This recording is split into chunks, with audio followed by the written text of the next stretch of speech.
Mimi ni baba wa Kelvin Kiptum. Tumepitia mengi na ni mengi, na sioni haya kusema ukweli.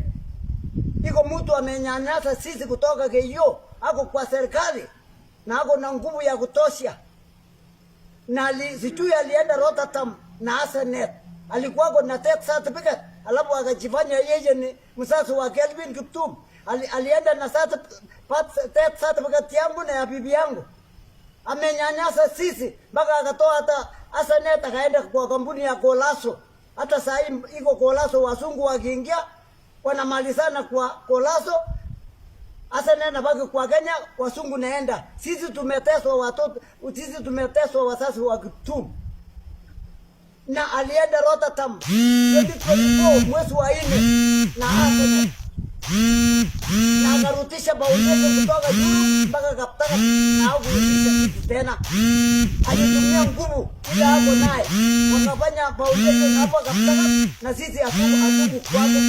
Mimi nashangaa mtu msema iko na watoto yake na kuja kunyanyasa sisi.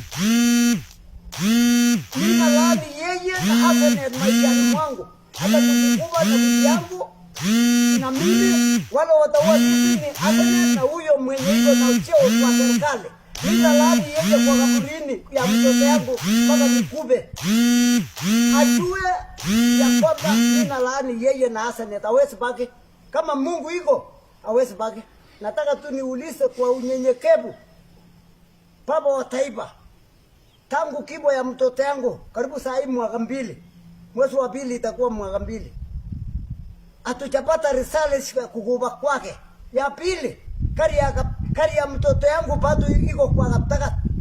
Wacha aose, ameja tebe neno le, wacha aose hiyo kari. Ni nini kilifanyika mpaka kari saa hii mwaka 2 ijawachilia sisi? Na Asenet ndio nachua maneno, anachua juu ya hiyo kari na daktari ngine ambaye iko Kipkorgot alifunga kari ya mtoto yangu. Asante.